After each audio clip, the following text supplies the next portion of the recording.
અમદાવાદ પૂર્વમાં રહેતા એક યુવાનને સોશિયલ મીડિયા પર એક જોબ ઓફર મળી.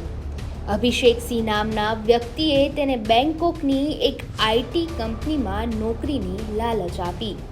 આ ઓફર એટલી આકર્ષક હતી કે મહિનાના 1 લાખ રૂપિયા પગાર સાથે રહેવા જમવાની સુવિધા અને મફત ટિકિટનો વાયદો કરવામાં આવ્યો. આવા પેકેજ સામે યુવાને હા પાડી દીધી. ગુજરાતમાં અભિષેક સિંહ માટે કામ કરતો એવો કિંજલ શાહ નામનો એક એજન્ટ હતો કે જેના દ્વારા વિઝા સહિતની તમામ પ્રોસેસ પૂર્ણ કરવામાં આવી. યુવાન પોતાના સપના લઈને બેંકોક પહોંચ્યો, પરંતુ અહીંથી જ તેની દુઃખભરી સફર શરૂ થઈ. બેંકોક એરપોર્ટ પરથી યુવાનને કારમાં બેસાડીને થાઇલેન્ડ મ્યાનમાર બોર્ડર તરફ લઈ જવાયો. સરહદે પહોંચતા જ તેનો પાસપોર્ટ લઈ લેવાયો અને પછી જંગલના વિસ્તારમાં આશરે 15 કિલોમીટર સુધી તેને ચાલવું પડ્યું. અંતે નદી ક્રોસ કરાવીને ગેરકાયદે રીતે તેને મ્યાનમાર લઈ જવાયો. ત્યાં તેને ખબર પડી કે અહીં કોઈ આઈટી કંપની નથી, પરંતુ એક ગેરકાયદે કોલ સેન્ટર છે જ્યાં સાયબર ક્રાઇમ શીખડાવવામાં આવે છે. મ્યાનમારમાં યુવાનને સાયબર ફ્રોડ કરવા માટે ફરજ પાડવામાં આવી. કોલ સેન્ટર દ્વારા તેને અલગ અલગ દેશોમાં ઠગાઈ કોલ કરવાની તાલીમ આપવામાં આવી.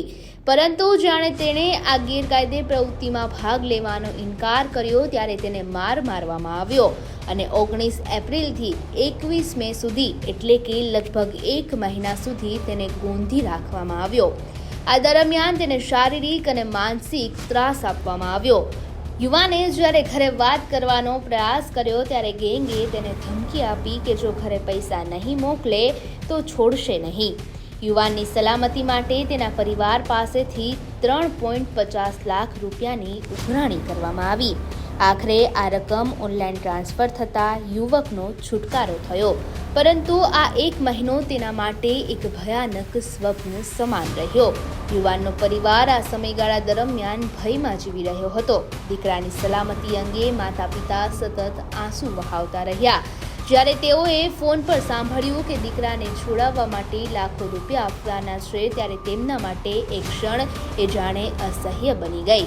અંતે પૈસા મોકલવા સિવાય તેમના પાસે કોઈ વિકલ્પ ન રહ્યો. આ મામલો અમદાવાદ સાયબર ક્રાઇમ સેલ સુધી પહોંચ્યો. તપાસમાં જાણવા મળ્યું કે વડોદરાનો અભિષેક સિંહ નામનો યુવક આ આખા કૌભાંડનો મુખ્ય સૂત્રધાર છે. હાલ તે દુબઈમાં બેઠીને આ આખું નેટવર્ક ચલાવે છે. ગુજરાતમાં તેનો એજન્ટ કિંજલ શાહ છે કે જેને પોલીસે ઝડપી લીધો છે. પ્રાથમિક તપાસમાં ખુલ્યું છે કે કિંજલ દ્વારા અત્યાર સુધીમાં ઓછામાં ઓછા 2 યુવકોને નોકરીના નામે બેંકોક મોકલવામાં આવ્યા છે. અભિષેક સિંહ એ મૂળ વડોદરાનો વતની છે. નોકરીના નામે તે પહેલા પોતે બેંકોક ગયો હતો. ત્યાંથી મ્યાનમાર અને કંબોડિયામાં ગેરકાયદે કોલ સેન્ટરો પર કામ કર્યા બાદ હવે તે ગેંગમાં લીડર બની ગયો છે. ત્યારબાદ તેણે સોશિયલ મીડિયા મારફતે યુવકોને ટાર્ગેટ કરવાનું શરૂ કર્યું. નોકરીના આકર્ષક પેકેજના નામને યુવકોને વિદેશ બોલાવીને ગેરકાયદે કોલ સેન્ટરોમાં કામ કરાવવામાં આવ્યું. જે ઇનકાર કરે તેમને મારપીટ, માનસિક યાતના અને બંધક બનાવીને ગોંધી રાખવામાં આવ્યા. વિશ્વમાં સાયબર ક્રાઇમ ચલાવતી મોટાભાગની ગેંગો એ મ્યાનમાર અને કંબોડિયામાં સ્થાયી છે.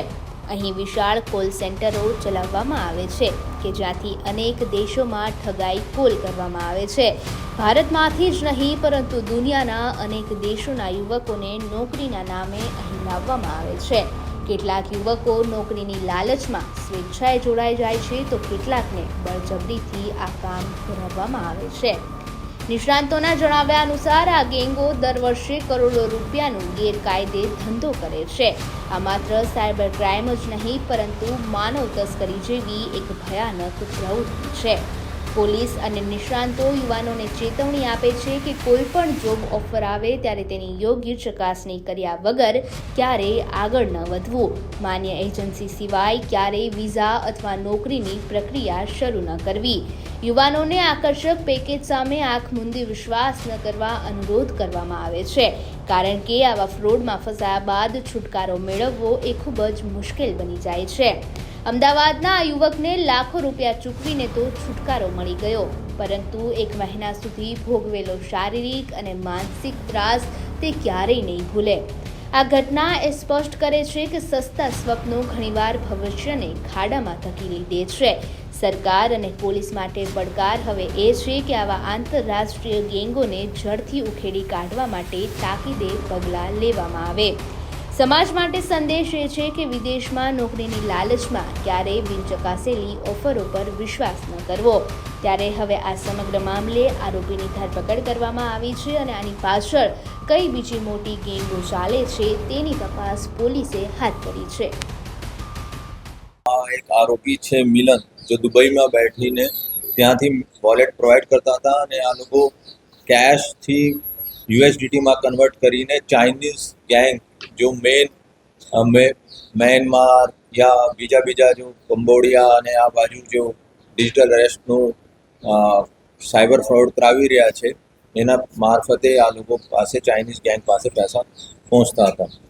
અત્યાર સુધી 2 માણસો ગુજસી ટોકમાં સાવંત અને ગોવિંદ અમારી કસ્ટડીમાં છે.